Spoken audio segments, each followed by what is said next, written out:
Hello, ఏంటే ఈ నెంబర్లు? చాలా వీక్గా ఉన్నాయండి. సార్ టెన్షన్ పడుతున్నారు. ఆ ల్యాండ్ టైటిల్ బిల్ ఉందిగా, దాని మీద గట్టిగా గుద్దేద్దాం. దెబ్బకి నెంబర్లు మారిపోవాలి. ఏదో ఒకటి చేయండి.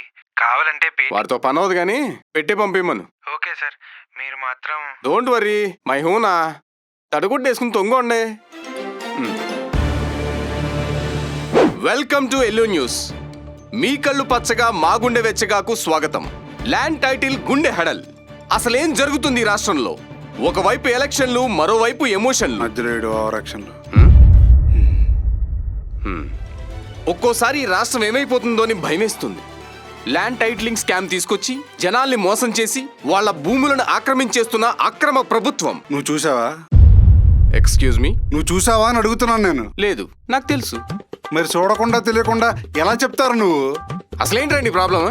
ఏంటి ప్రాబ్లమ్? Security, security! ఇలా గుడిసేడేంటి? Cut cut cut cut cut చేసావు అనుకో ఇంకా పడుతుంది. అవును రే, నువ్వు న్యూస్ రాస్తావా సేకరిస్తావా? రాస్తాం. సరదాగా ఒక ఆట ఆడదామా? ఏంటది? నువ్వు రాసిన సొల్లు చదువు, అది తప్పు అయితే ఒకటి పడుతుంది. ల్యాండ్ టైటిలింగ్ యాక్ట్ లో జడ్జిలకు సంఖ్యలు, అధికారుల చేతిలో భూములు. ఒక్కేం కాదు, భూమి మీద వివాదం ఉంటే టైటిల్ రిజిస్ట్రేషన్ అధికారి దగ్గరికి వెళ్ళొచ్చు, కోర్టుకి వెళ్ళొచ్చు. కోర్టు నిర్ణయం వచ్చాకే అధికారి నమోదు చేసుకుంటారు తప్ప కోర్టులను కట్టేశారు, అధికారులకు ఆ హక్కులన్నీ ఇచ్చేశారు అన్నది శుద్ధ అబద్ధం.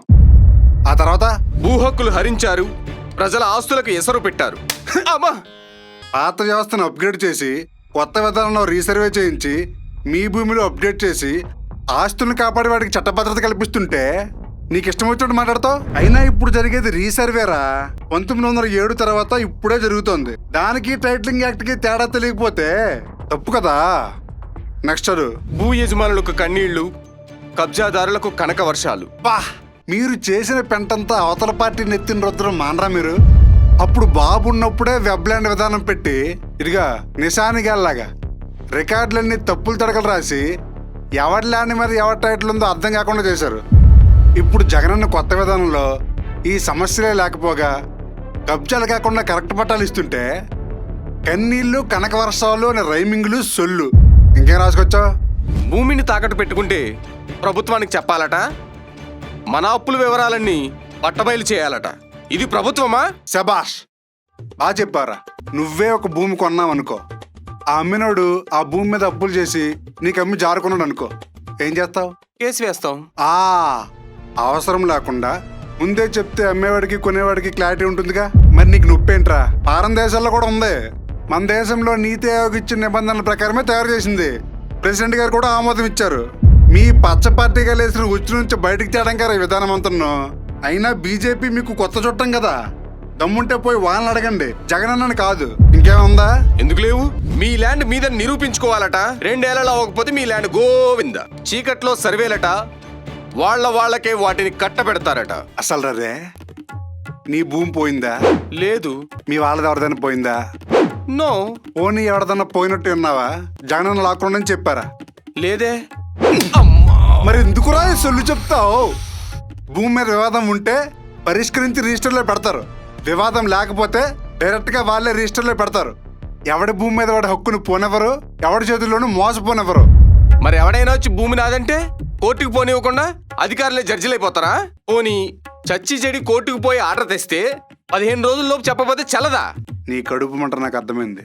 భూమి మీద వివాదం వస్తే కోర్టు ఫీజులు, లాయర్ ఫీజులు, కోర్టు చుట్టూ ఏళ్ల తరబడి తిరగడాలు, ఇవేమీ లేకుండా అధికారులే ఊరు జనాలను పిలిపించి, చుట్టుపక్కల ల్యాండ్ ఓనర్లను పిలిపించి, సర్పంచ్ని పిలిపించి వాళ్ళని ఎంక్వైరీ చేసి ఎవడి భూమి ఆడికి ఇప్పిస్తుంటే నీకు బాధ.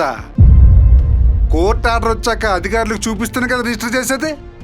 చూపించకుండా ఇంట్లో పెట్టుకుంటే అదేమన్నా గుడ్లు పెడుతుందా, లేదంటే కొత్త భూములు ఇస్తుందా? నీ పిచ్చి పచ్చ.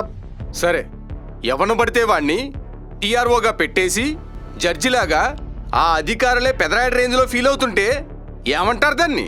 అరే, అక్కడ ఒక పద్ధతి రూల్స్ ని పకడ్బందీకి రాసి ఎవడొచ్చినా అవే పాటించాలని ముద్రేసి మరి అధికారులను పెడుతుంటే నీలాంటాడో నాలంటాడో వచ్చి కెలకడానికి, ఎవడికి పడితే అడికి ల్యాండ్లు ఇచ్చడానికి ఇదేనా పప్పు బెల్లం అనుకుంటున్నావేంట్రా? ఇప్పుడు నీ భూమి నాదేని రిజిస్టర్ చేశాననుకో, నువ్వు 2 ఏళ్ళు మాట్లాడలేదనుకో, ఆ భూమిని అదేగా. పైగా చదువురాని రైతుల చేత రాత్రికి రాత్రే భూములు రాయించుకుంటున్నారుగా. ఎవడు చెప్పాడ్రా రాత్రికి రాత్రి రాయిస్తారని? అన్ని పరిశీలించి అందరి ముందు పద్ధతిగా చేసిన సర్వేల ఆధారంగానే ఇస్తారు. రిజిస్ట్రేషన్లు చేయాలన్నా పేరు తీయాలన్నా అన్నీ ఆన్లైన్లోనే జరుగుతాయి. అందరికీ ఓపెన్గానే ఉంటుంది. ఆ మాత్రం తెలియదురా మీకు? అయినా సరే ఈ పార్టీ చేసింది కాబట్టి అది తప్పే. రేయ్! ఇంకా నా వల్ల కాదు. గుర్తుపెట్టుకోండి, మన కోసం వచ్చిన జగనన్నని మనమే కాపాడుకుందాం. ఈ సైకిల్ సొల్లు అబద్ధాలని తిప్పికొడదాం. ఈ వార్తలు ఇంతటితో సమాప్తం. రేయ్, రామ్కి ఆగరా రేయ్.